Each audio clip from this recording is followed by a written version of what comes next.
All right, hello and welcome to Between the Liars with Ryan, Josh, Hello, everyone.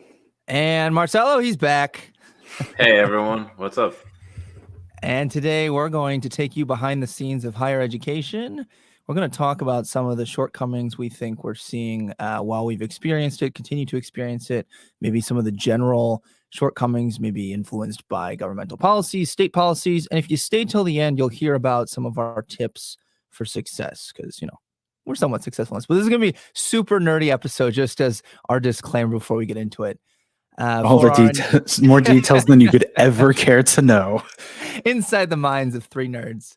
So for our announcements, remember to follow us on our Instagram, our Facebook page, Twitter, YouTube channel, and TikTok. Pretty much all of those are just at Between the Liars.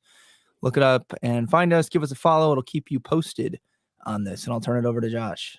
And you want to stay posted because occasionally we will be live at noon Central, or also you'll see an episode like this and you'll get notified when we upload it there.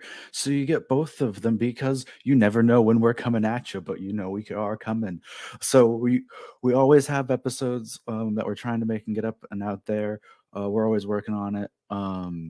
So you want to stay up on our social media so you can catch us when we're live. Put those up on our Facebook and YouTube channels. You can also find our merch over on Redbubble. You're on a wide variety of different types of items. And for our final announcement, we'll toss it right over to Marcelo. Thank you, Josh. And as always, we have our music. It's new. I don't know if we can call it the new music, but it's our forever music, and I love it so much. And it's courtesy of Andrew Hensley over at Secret Spike Studio 865 Audio. And he's got his new single out. It's called Misty, and it's available now on all major streaming platforms. Be sure to check it out. I love his music so much. Definitely here to stay. So let's kind of talk about, just kick it to the group. What are some challenges that you all have experienced or seen in academia? I would say one of the biggest initial barriers of higher institutions is often a massive amount of unwritten down information and informal rules and policies that guide not only how an individual department at a school may work or student organizations, but conferences and bigger organizations. There's a whole social sphere running behind inside of academia that makes it, that rests on top of all of the already existing institution and policies. And it can be really hard to decrypt all of the barriers and find knowledge and the help and resources you need because of kind of so many things that are just like unwritten down pieces of knowledge that or something someone has on a document, taped up in the office. And that's the only place that information exists. I think that's a really good one.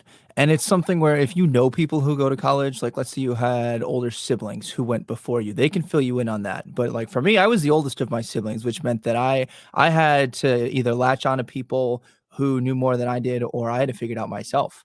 So like one of the pretty obvious unwritten rules is probably gonna be go to class. That might even be written in some classes if they have like a class attendance policy. But even just like get to know your professors. That would probably be a big one that I was actually told before I went there that the university was actually pretty good about telling us to do. Like, don't just be, especially in like your general education classes, a face in the crowd. Like go up, talk to them, ask some questions, go to office hours, particularly if you didn't do quite as well on an exam, like reach out to them. As someone who was brand new, not only to university but also to the entire American education system, it's a huge shift. And don't want to get too much into the details, but I think what Josh said is like so much stuff that people just know, and it's like, oh, you're in college, you're gonna get to figure out for yourself. There's really not. There's a lot of courses called like College 101, right? But there's really no like College 101 in high school. It's mostly friends of friends who would years later they would call me and they're like, hey, like my cousin's brother is trying to get into this school. Like, what did you do? And I was like, I don't know, I just got lucky. And like it really varies so much depending on the person that I don't know. I wish it was easier. Just like a hub, I don't know, college.com or something. So this is something that's probably a big question students are asking, or at least they should be asking, is like, what's the return on their investment going to be? If they've invested all of this time, all of these man hours, woman hours, whatever, into their college education, usually you're doing that in the hopes that you're going to come out and you're going to have a career, right? Like a lot of times I hear the distinction between a job versus a career. A job is something that I work to pay the bills. A career is something where I want to gain that satisfaction out of it. And you also, at the end of the day, you want a bigger paycheck, right? So unfortunately, I don't. There's a study that was published recently this year where I think it was the Wall Street Journal. They came out and they basically did an analysis of, they calculated what is the amount of time that you spent in college, right? Because that's 4 or more for some people years where they're not actually making money. And then when they get out, what's their salary? And then they kind of did like this backtracking to see over the course of their lifetime, does it pan out? And actually, with the inflation of the cost to go to college, even an MBA at this point is starting to become tenuous and sketchy on whether or not you're going to make like significantly more like we'd originally thought. So that's kind of two things right there. Number one, return on investment. Number two, we're seeing that university prices are just absolutely skyrocketing. And I'm, even as someone who is in academia, I love academia. I think it's a great experience, but I do caution people to just jump in full, both feet in at the same time without really thinking about, what do you want to do with your life? Because not everything you want to do with your life requires you to go to college. And that's a lot of debt if you don't want to go there. So I think that surprised a lot of people, that they're like, wait, aren't you like a professor? I was like, yeah. And that's why I want to look out for these students. Would you say that the difference between, so you mentioned like a job and like a career, right? It's like something that you do to pay the bills, and something that you do when actually makes you happy, sometimes, hopefully.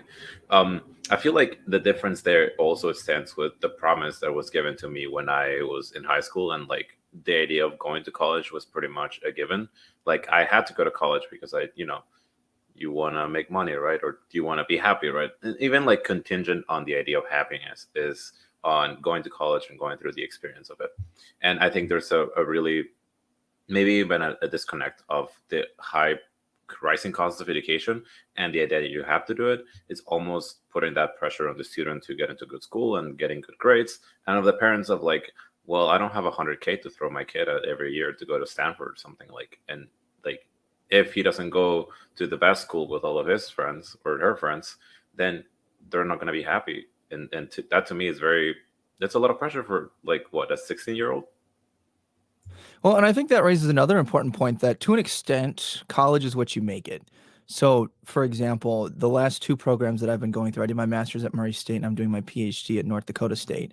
Those are, they're not small schools, but they're not Stanford. They're not like, my fiance goes to Penn State, right? Like she's going to have the pedigree behind her name. And my advisor gave me a hard time because she was like, your fiance is going to have like, a few more doors just by the pedigree. And I was like, yeah, that's why I picked you as my advisor, because you got to help me really get my resume out, because I have to be on my merits. So, you don't always have to go to the largest school to get what you need in the industry. Like, and that even rings true for some medical schools. There's some schools you want to stay away from, like pretty objectively, like we probably, what is it? The Phoenix Online. What's the one that's, Yeah, there's a Phoenix University. Yeah. Do you remember this was maybe back in like the late aughts, maybe around 2010, like it was this like online technological thing. Their advertisements like were like everywhere. Yeah, in general, for like, and most private schools are still non like for profit institutions, but explicitly for profit schools are always going to be, in my opinion, a really bad idea. They're always going to charge you a lot, and that's not where the actual professional educators are going to work in the first place. No hate to the people that work there. I mean, kind of. I think you're scamming your students, and you should quit it. And I think that's part of it. What drives Ryan's, saying like, evaluate what you need out of college, and you can also evaluate your options. Like I'm down here, getting a master's degree. I'm doing my PhD down here as well. And then I started off at a community college where the base tuition was only $2,500 a semester, and there was a base state scholarship for $2,000, and then pretty much, if you got above honors, and listen, in your first 2 years of college, if you apply yourself reasonably well, you're going to get a 3.5 or higher, if not a 4.0, fairly easily if you take your studies seriously, especially in those first 2 years. then you got money, and I made money from going to community college, and now Tennessee as a whole has free community college, and so do like California and other states. um so, and those community colleges can not only offer you the starting tracks to an academic program of where I took an associate's of science, then transferred it into a bachelor of science now to get down to get my master's in arts, but they have degrees of applied sciences, have a welding program, they have a network engineering program, a computer programming, a major. They have tracks that not only can help give practical skills and like other technical schools can, but also start you off on your academic career for a dramatically reduced cost. And a lot of schools offer transfer scholarships. Like when I came to Middle Tennessee State University, I got a $1,500 per semester scholarship just for transferring there, on top of any other internal scholarships, just for being a transfer student. And while Middle Tennessee is a big school, tuition was only $4,500 a semester there as well. So going from Walter State, then transferring there, brought down to just $3,000 a semester off the top for Middle Tennessee. So like going to state schools, especially, I think is important, and is always going to be the best value for your dollar. It's even part of my personal philosophy of like, I don't think I'll ever teach at a private institution, because I'm not sure it's a good deal to for students, and where you're actually offering a good value to students. For me, happens in these good state schools that teach a lot of students and take care of a lot of students. One of the other things about not going to such a big name school is that it is smaller, right? Like I think NDSU is around 13,000 students. Tennessee Tech is around somewhere between 11 and 15. I don't remember. Not small schools compared to some of the other universities, but it was small enough that I didn't feel overwhelmed. And like you start to network with more people on campus, and you've actually got a better shot of your instructors knowing who you are and keeping up with you. Marcelo, what was your experience like? I mean, you also went to Tech with me. That's how we met. So great. Other than that phenomenal portion of that choice, what did you think about your experience at, I guess, a mid-level school? I thought it was. I think it's better to talk about the program more than the actual university, because, like, I love Tech, Wingstop and whatever, but within Tech, there's a lot of differing experiences, especially when it comes to what program you were in. So we were in comms, and the comms department was a lot tinier than the engineering department that got a new building in the time that we were there. So and we were like relegated to like, I don't know, fourth floor in like one specific building. So I think it definitely depends on where you are, and specifically in these programs. But I thought largely it became very personalized. It gave me a lot of room to growth. And I know you were saying, like, please get in contact with the professors. And I think it applies even beyond the classes, because, like, a lot of the best things that I did at school were not classes. Not to say that you shouldn't go to class, but everything else was like, like the clubs, and like got to run the newspaper for a little bit, the radio station, like a lot of those things that might not have been as available in other places. To me, they just seem to come pretty easy, and I think it was just like a right place, right time kind of thing. It was very, very fun. And I really think that also highlights that college is what you make it, because you can get your professors to know you, even if you go to UTK with thousands and thousands of students, more than Tech had. But I didn't have to put forth as much effort for my professors to know me, because they had maybe 15, 20 students in each of their classes. And by the time I graduated, I had probably taken at least some of my professors 5 or 6 times. So even without having to go to those office hours, like by the couple go arounds, they already knew who I was. So I think that leads to another thing that's really important, which is, you want to be thinking a little bit further ahead than graduation, a little bit further down the road. So if you want to go the grad school route like Josh and I did, or if you want to go the industry applied route like Marcelo did, you want to be thinking, because applications come due a lot sooner than you think, especially for a procrastinating undergrad like I was. Like they just kind of was like, surprise. I was like, oh no, now I got to pick what I want to do. But I don't know, even outside the comms department, like Marcelo and I were in, I know some of one of my, Austin, who I forget is on this show because it's been so long since he's been on here, but he got a lot of research opportunities with his professors over in the hard sciences. Like he did biochemistry and cellular molecular biology, and I think he was published fairly shortly after graduating, because he was on a paper in undergrad and then it eventually got published. So, if you work with your professors and you put yourself out there, there's great stuff for your resume, great connections you can have later on down the road that maybe you won't even realize are payoffs at this exact moment.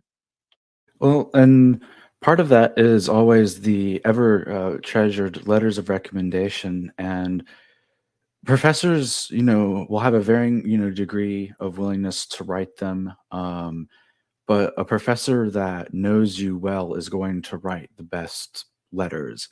And if you're in a job market and everything else is coming along equal and everyone's, out there with bachelor's degree, you have letters of recommendation and what people think of you and are willing to evaluate you and say about you. And this, plays a part in taking that initial job. But even as you get like further into the job market, like you'll always consistently need references. And so building those connections with, faculty members in college is a good way to start that out. Because depending on what major you're in, a lot of your faculty members will have experience in and around or know industry people as well, because if they're researching or active in the chemistry community, they will bump into and be around places that do chemistry work. That is just the nature of it. I can actually tell you this from personal experience. My father got his chemistry degree from Carson Newman, a very small Christian school in East Tennessee, and I works at this place called Gabrath Laboratory. He serves on this community board at the University of Tennessee, Knoxville, that is called Industry Advisors, and he helps give feedback to the department about what type of skills that he needs fresh graduates from the college to have to make them better employees. And so, and it's that type of deal. So it's actually a great, relationship, but the professors interact with these industry, local industry people that the university is bringing in, and and so the professors know these people. The professors can be like, hey, this is, this will be a good employee for you. And, the professor knows this person because of their industry connections. Big, chemistry conventions will happen, and professors and private businesses will go because there's just that relationship between it. Universities will access and use private research labs as well as part of contracts to outsource analysis. Like that relationship isn't even just for letters of recommendation to grad school. Your professors are experts. They have PhDs that, and no kind of egotistical, white, academia of self-centeredness. You really are the most definition of the word expert in whatever you get your PhD in, and the particular tiny subtopic within your giant field that is your actual like thesis of your dissertation. You are probably the most knowledgeable person on the planet about, because no one else has committed the past 4 years of their life to that singular topic or of that subfield. So the connections that that the professors know and have with industry and relationship and with each other is always going to be critical, especially when it comes down to if everyone's going to school and having a bachelor's degree. You have to think about, how do I stand out from everyone else with a bachelor's degree as well? And I know a lot of people are answering that with MBAs and master's degrees right now, because yeah, everyone does have a bachelor's degree, and that is making the job market more competitive in its own nature. That to me just sounds, and I know I'm sort of contradicting what I said or what I've been saying and what are we saying, like what we're saying right now. But at the same time, this manifestation of like the rat race, to me, it also like goes a lot. It goes really against what I thought the spirit of college should be. Like, yeah, of course you should, try to work as hard as you can and try to succeed and accomplish as much as you can, every like at every second of every day. But at the same time, like I have seen people, especially when I went to grad school at GW, which is a much more competitive. It has a lot of the qualities of the people who want to come here, and they pay a lot of money to come here. their parents pay a lot of money to come here, and they want to, they want to stay in DC. They want to do policy. They want to do government. They want to do a lot of the things that, they're very driven people. But I also see a lot of them just being super stressed out all the time. I'm like, oh, like I got an internship at JP Morgan, but my friend here got 2 internships at whatever place. And like, she's going to be working 80 hours a week. I only work 60. And it's like, it is, you do realize this is your like junior year, right? Like you're not, you still have 2 years to graduate. And I understand why all the pressure exists. And like Josh said, it's because, everyone has everything now. And even if you're applying to college now, if you don't take 17 AP classes, then you can say goodbye to the top 50 schools, right? So it's a lot of pressure because the bar keeps rising a lot. But I'm also here to say that a lot of the times in college, my best times were where I just did absolutely nothing. Like the privilege I had to like just stop and take a second, say, okay, like this weekend, I'm actually not going to do anything. I'm just going to like chill, was actually needed and is necessary. And that is, to me, that is one of the biggest pressures of academia, that I always felt like I had to do more and do extra and like work the nights and work the weekends and go through the motions in a way that I always kept pushing me against the wall in a way. There almost becomes this self-importance sense where it's like, oh, I can't right now, I'm too busy, or like, I'm so busy, I've got like, and like you almost wear like a badge of honor, like I'm so stressed and so busy, like I must be doing this right. I don't know. It feels good. It feels good, but I also, I understand it, and I remember, and I still do, I guess, in some points, to be able to say like, oh, I didn't get enough sleep, I was working till like 2 a.m. and it's like, why? Like you do understand that that's you're not getting paid for that, or you're not getting anything out of that except less sleep.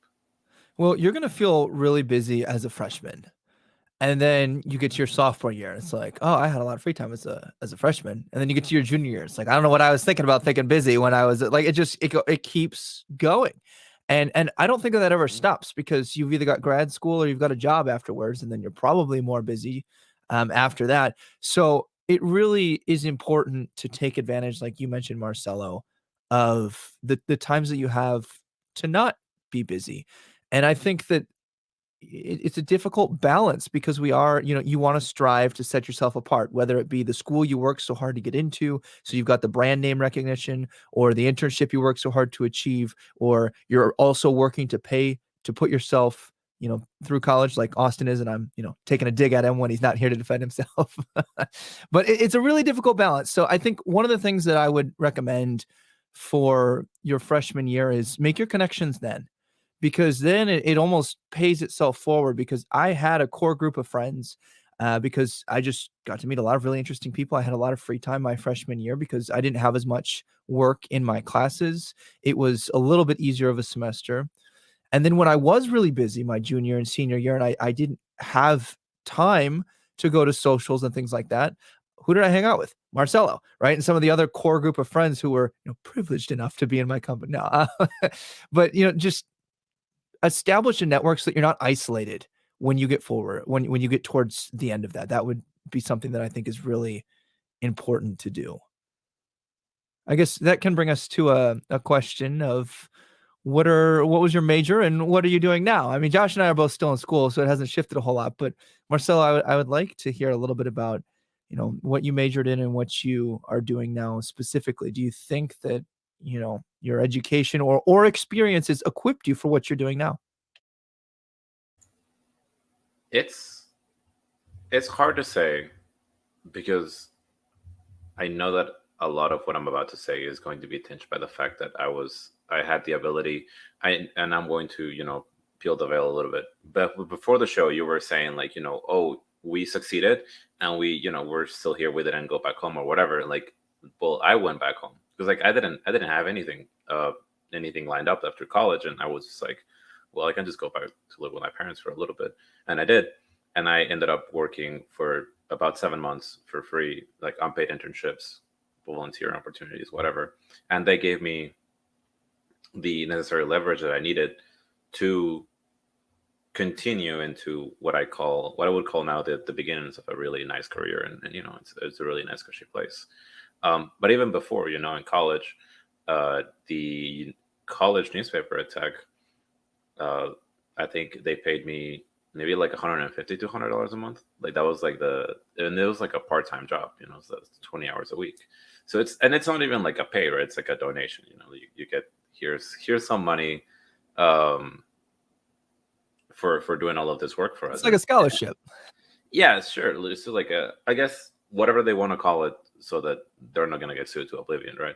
So I guess what I'm trying to say is that all of these opportunities do come, but they come very sparsely, and they're not going to pay very well.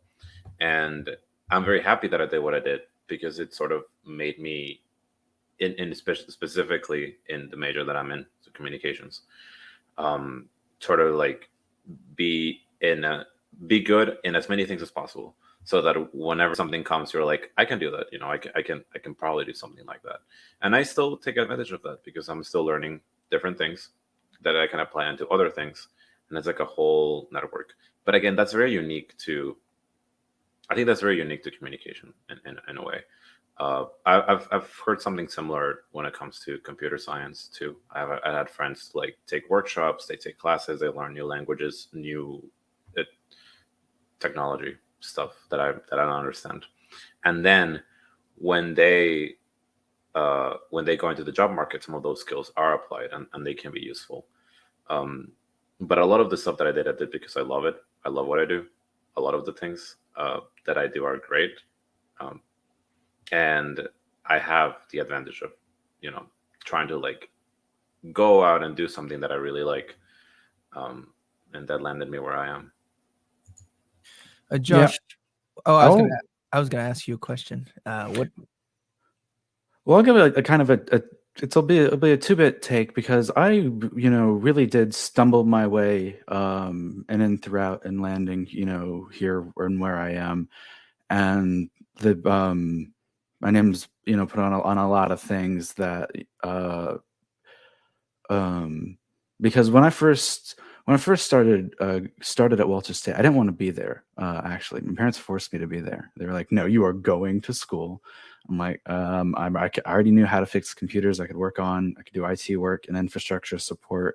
Been doing that part time, full time, like during like over summer, and part time maybe throughout the year, because I was homeschooled. I don't want to go to school because I already knew, I already had skills to go do something. I liked working on computers, and same way some guy people are working on their cars. I like working on computers. And so I have that skill set. And so I was like, I don't want to do this. And so they were like, no, you need degrees. And I had a early morning math and then history class on Mondays.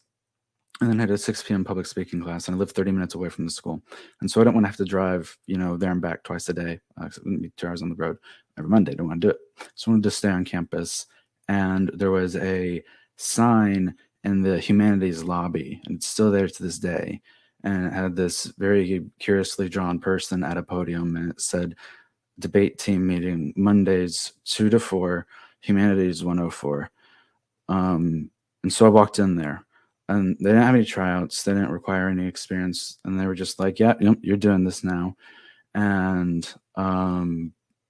joined up with that student organization. And so one this tale is to touch on Ryan's point of don't isolate yourself. You're going to find your identity in friends and networking, getting closer to professors, and in a lot through student networkers. All of us talk about debate. My entire academic career was shaped by my involvement in debate, because I started off in one of those applied science technology programs at Walter State's in computer networking. It was my second year there that I changed my major over to speech communication. Through a variety of events. By that second year, I was leading, the student leader of the debate team, and we had a new coach, and, we're kind of rebuilding and remaking, our team. And it took me, 3 years there to finish at Walter State, because I changed my major, needed to take more classes. And I transferred to Middle Tennessee State, and was on the team for 2 years there. And for a variety of reasons, my senior year, my 5th year in school, did not go well. Summer started bad in the summer, got worse over the fall, got even worse over the winter, and got really, really bad in the spring. And I barely graduated. I took my GPA from a 3.8 to a 3.5 in one semester. And I took a year off school after that. I did go back. I took a year off school. I went and worked over the summer, scored up a bunch of money, and then I quit. And then I took some time and then traveled with the MTSU debate team, went to some debate tournaments, but just took some time away from everything. And then in 2020, came back and started my master's degree. But even then, I'm down here at the University of Southern Mississippi, and that's where my coach, Dr. Patrick Ritchie at Middle Tennessee State, that's where he got his PhD. So I followed this trail of debate from Walter State, from making me not want to be in school, to making me want to be a communication major, to transferring to Middle Tennessee State, to keep doing communication studies, to keep doing debate, to having a support network of professors that prevented me from not failing in my senior year of the program, to those same professors who watched me tank my GPA from a 3.8 to a 3.5 in one semester, still writing me letters of recommendation to come down here to the USM. And that's the connections that you need to be fostering and making with and throughout your college experience, because your professors aren't getting paid that much to do the amount of work and stress and all the other things that come in academia. And even while there are a lot of professors that really don't care about their students, everyone's experienced them, there are still a lot of professors who really, give a lot of themselves and care a lot about the students they interact with, and try to help you foster what you want to do in your life, the skills you want to have, the career you want to have, and the path you want to take. And that's their passion. That's what they want to do. That's why they're educators. And that's, for a lot of times why they specifically like teaching college. It's one of the reasons I like being involved, is it is this critical junction of people's lives, and you get to do so much to help people along the way to figure out who they are and what they want to do with their lives and where they want to be. And that's a unique experience that's, I think, almost exclusive to being, a college educator. I think that really solidifies the overarching point that there's not a single right way to do college, because we all did it differently from each other. We all did different things during college, after college. We all had different experiences. Like I didn't start as a communication major. I started as an English major, and then I really didn't like it so much that I actually thought, why am I even going to college? And then one of the faculty in the comm department, I tell him, he sniped me, because he was like, or, you could come over here to the comm department. And I was like, oh, you mean I can do this as like a degree? He's like, yeah. So, I mean, I had a story that kind of mirrors yours, Josh. Like my first semester, I came out with a 2.8 GPA just because like I didn't study for some of the classes that I should have, like especially biology. Hated it. And I didn't have the professor that taught in a way that I understood. That makes a really big difference too, because there's not a universal way that students learn. And so when a teacher, he was a great teacher, he just didn't work for me. So like, understanding that and separating that is pretty important. I also had my mentor, Scott, in the comm department. He kind of took, well, honestly, I can't even just say me, literally every comm student that's come through, he's taken them under his wing and helped them. And he connected me with Stephanie, and Stephanie knew my advisor because Kat was at the University of Tennessee in Knoxville before she and her husband came out to North Dakota. So, all of these connections, I had a similar story to Josh, where the people that you network with, there was no way that I was going to guess in 7 years I was going to be, connected with some of these people doing what I was doing. You don't always know that, but, the first step is definitely connecting with the people who are great mentors in college. And there's a lot of them. In fact, like that's the reason I'm staying, is because I want to be the mentor for new students that I had in college. Because if it were not for the mentors that I had, like Scott, like Jacob, like Stephanie, not only would I not be where I am today, I probably would have not been as successful in college. So they play a huge role. And really, I think that's what drives a lot of some of the best educators, is wanting to do that for the next student group. So that can lead us to, what are your key tips for success? What can they do to survive college? They need to ask. There's okay. So there's the saying, there's no such thing as a stupid question. I'm here to tell you, yes, there is. Yes, there is, and it's on the syllabus, and you should have read it. However, please ask your stupid question, because stupid questions prevent stupid mistakes. So go ahead and get it out. Ask it away. Ask away. If you don't know, ask. If you don't know who to ask, go ask someone. Who else? Who should I go ask? The department assistants are an invaluable resource who will have magic levels of patience for your undergrad nonsense that you could never imagine. That these people would, who spend their entire time herding cats. I mean, professors. I mean, cats. Trying to get professors to come to meetings on times. Will still have the grace to work with you as a student. Just treasure troves of information, of that insider knowledge of how to get things done, of the paperwork, of the deadlines, of what's available. The department assistants are the actual people in charge of the department. Do not let the chair fool you. So ask a lot of, ask your professor the questions, double check, even, but, do make sure you try to find the information, but never sit on a question unanswered. Just ask the question.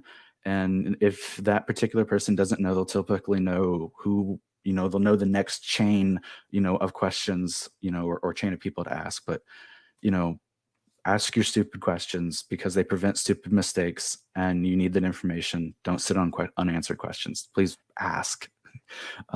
And there's times you might think it's a stupid question, but your instructor just wasn't as clear as they'd meant to be. Like the number of times that my students have had to ask a very basic question because I didn't cover it in a way that I thought that I had, or I had forgotten to put up an announcement because I have all these things lined up and then I set them to auto release, and I have behind the scenes control on Canvas or Blackboard or whatever your learning system is, and the students can't see it. So ask these questions, because for all the reasons Josh mentioned, but also because sometimes your professors are just human beings. Marcella, what are some of the tips you think would help them survive? Again, this is very specific to the stuff that I do, but the showing off is actually kind of cool, because everyone needs validation in their lives, myself especially. And you cannot I cannot underestimate how much value there is into showing people your work or the stuff that you're doing, or just talking to them about stuff that you and the other person might be interested in, and then just see that flow of what you're doing is okay. Talk to your family members, talk to your friends, talk to fellow classmates, talk to anyone really about the stuff that you care about, and then you can actually find out if you care about it for real. Because there's a lot of things that I could talk for hours about, and there's stuff that I really couldn't care less, including a lot of the things that I do in my daily work. And so some of the things that really helped me were if I really didn't care about the class, then going outside of the class and then looking for stuff that I really cared about. Again, this is try not to contradict the idea of going to class. That's important. But my favorite times in college were not where I was going to class. And in grad school, I can tell you, learning about data research was not my favorite thing in the world. But going into Pew Research's surveys and illustrations, and going to The Economist and seeing how they portray data, and then checking 538 to see if the Democrats won the House. That stuff was interesting to me. And all of that can be applied to the stuff that I do. And I just needed to go look for it. As a sort of advice, I would say, yeah. And it's a very long way of saying, do what you love, if you can, if you're able to, and you'll be very happy in the end. And we'll keep going around till we run out of time. I guess one major thing I'd like to throw out is I recommend you choose your major based off of the job you want, the career you want when you're done, not just off of what sounds interesting to study.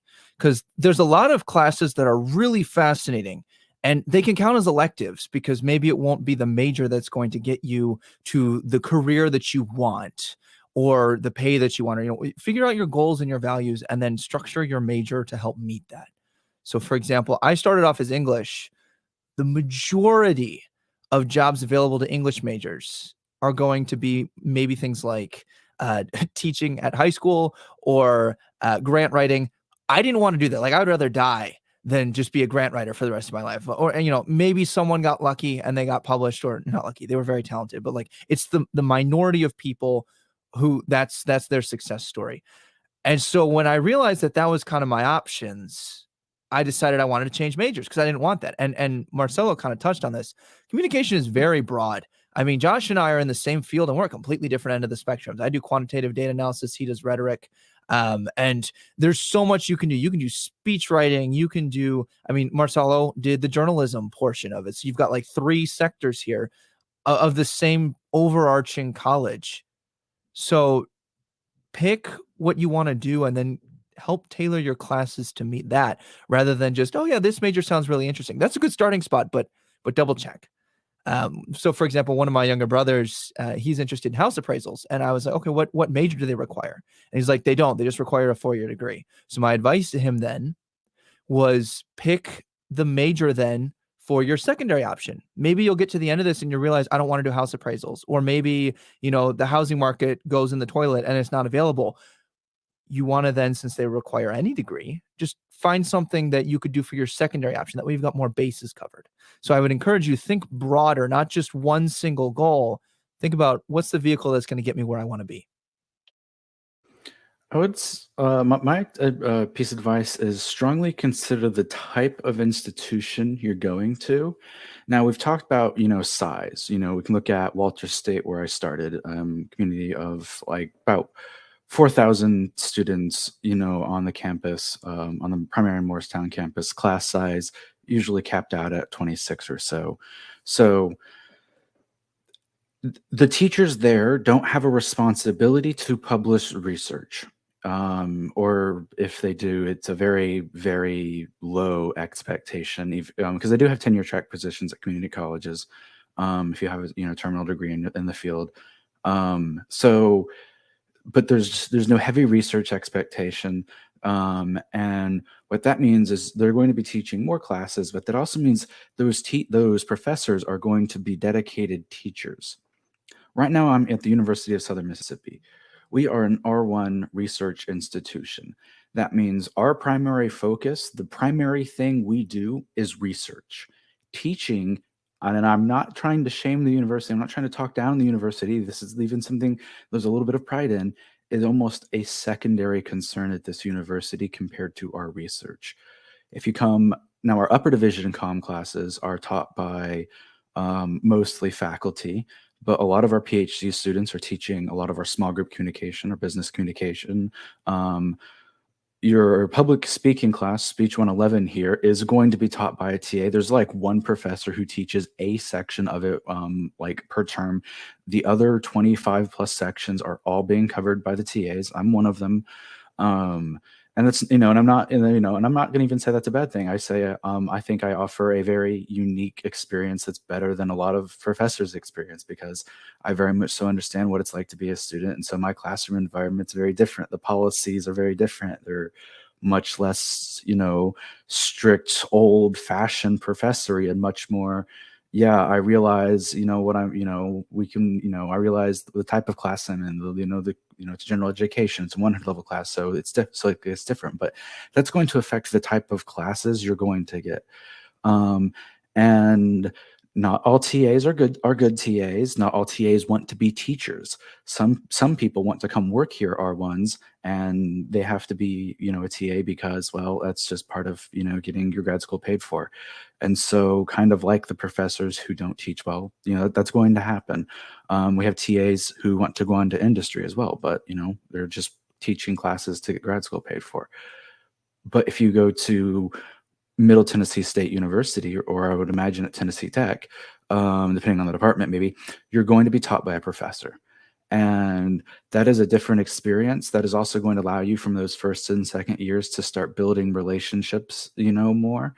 Not that it's, not that TA, relationship with the, teaching assistant can't be valuable. It's just not going to be the same as a professor. You're not going to have our classes multiple times, because we're going to teach like 1 or 2 classes total and not have like a whole series. So not only is the size of class going to vary dramatically based on the size of the institution, but the likeliness of, your class being taught by a professor, or how many of their classes, are they having out on adjunct lines instead of a professor or a TA teaching.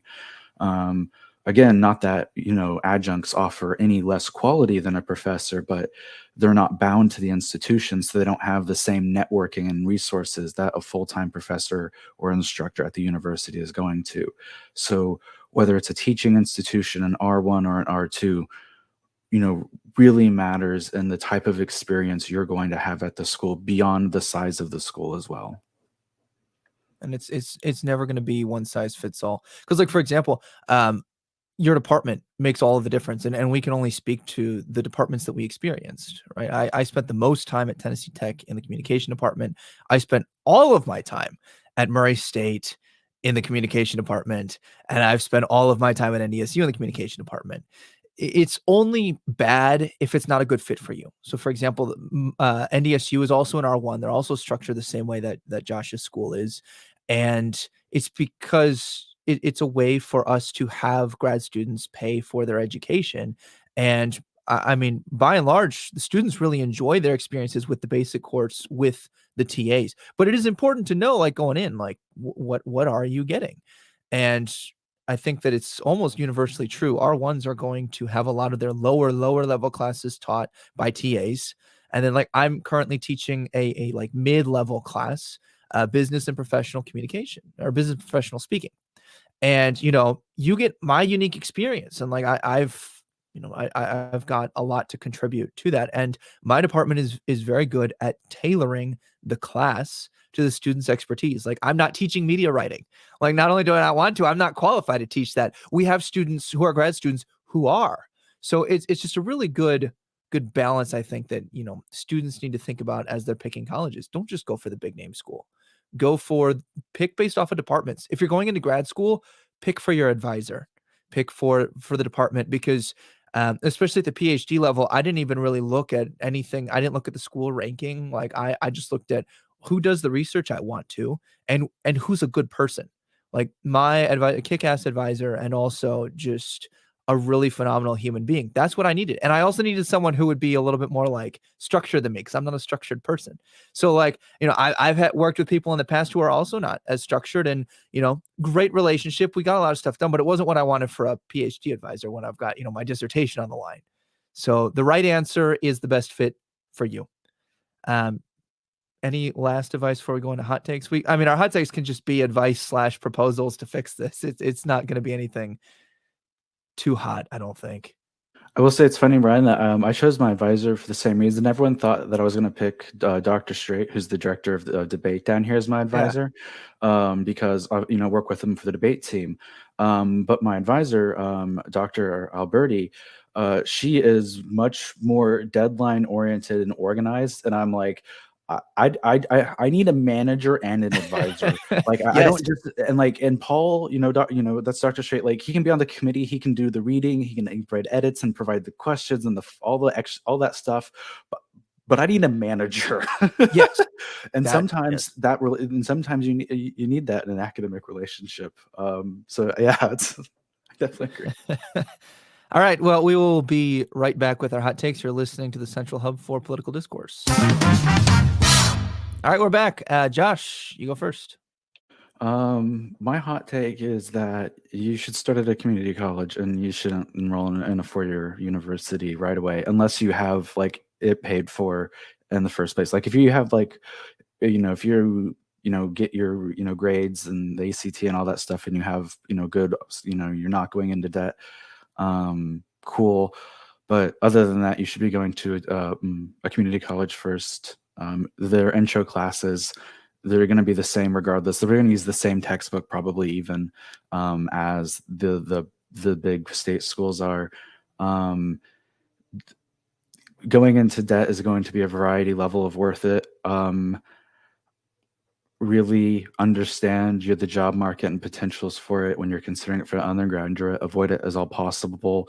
Do not go into an academic graduate program, meaning that you want to stay in academics to an unfunded program.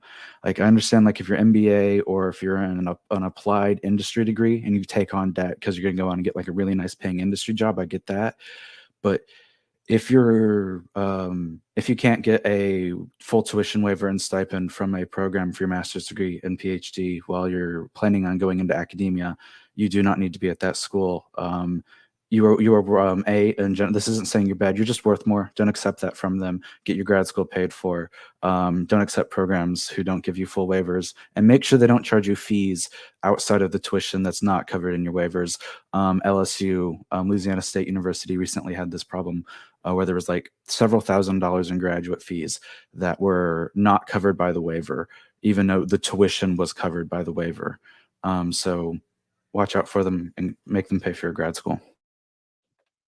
All right, my first hot take, know thyself. Know what you want to do. And it's okay if you enter college not knowing what you want to do. I did that. And it's okay to change your mind.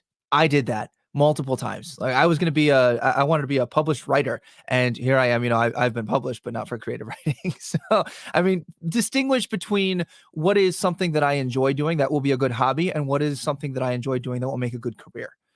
For me, podcast, love it. I'm doing it as a hobby, because I'm not at the level right now where it's going to pay the bills. Versus I love going to class and teaching students, corrupting the youth, as they say. Like I really enjoy that interaction, and I'm finding a way to get paid to do it. So know what you want to do. And that doesn't mean you have to know when you get in. It means that you need to be always thinking about, where do I want to be? And align that towards the long term, which is my second hot take. Think long term. Don't think just in the immediate future. Think about, what can I leverage going forward, be it a relationship, letters of recommendation. Like there's a trade-off. I'm not saying, only form relationships based off of, what's in it for me. But at the same time, there's a lot that professors are willing to do for their students to help them be successful. They have a vested interest in you, especially if they are your advisor. Take advantage of that. Make meetings with them, like reach out to them, show that initiative, because students that reach out to me and say, hey, I have this question or that question. I love those students. Like those are my favorite, because they are engaged and they want advice, and I don't have all the answers, but they want to learn, and I'm willing to help them. And a good mentor will do that. And the last thing that I would say is, this is a process of growing up. College is as much about learning skills that will benefit you. Like I've learned time management. I might not still be great at it, but I have evolved significantly.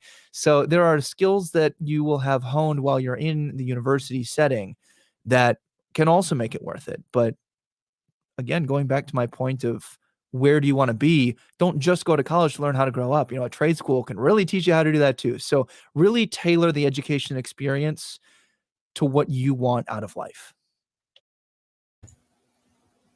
President Joseph Robinette Biden.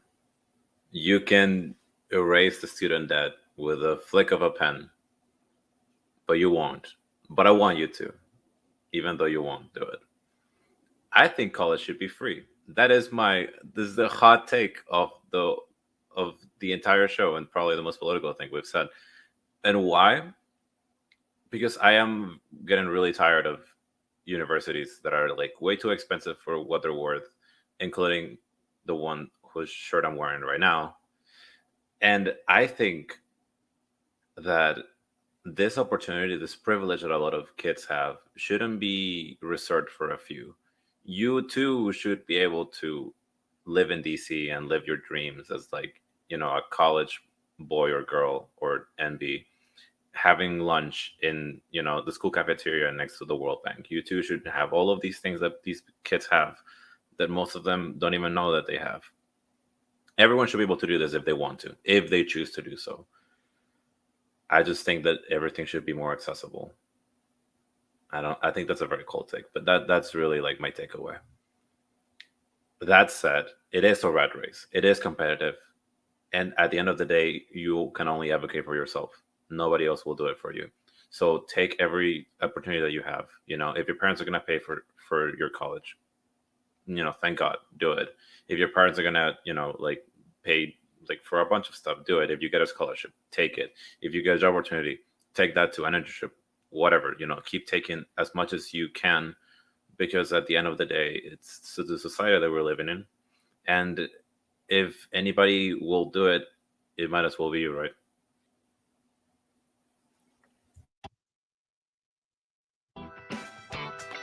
All right, I'm sure you find yourself somewhere between the liars. Hopefully you enjoyed our less controversial take. Remember, you can find us on Spotify, Apple, YouTube, Twitch, and Google Podcasts. Be sure to follow us on our social medias to stay updated. And hey, if you enjoyed this show, give us a 5-star review.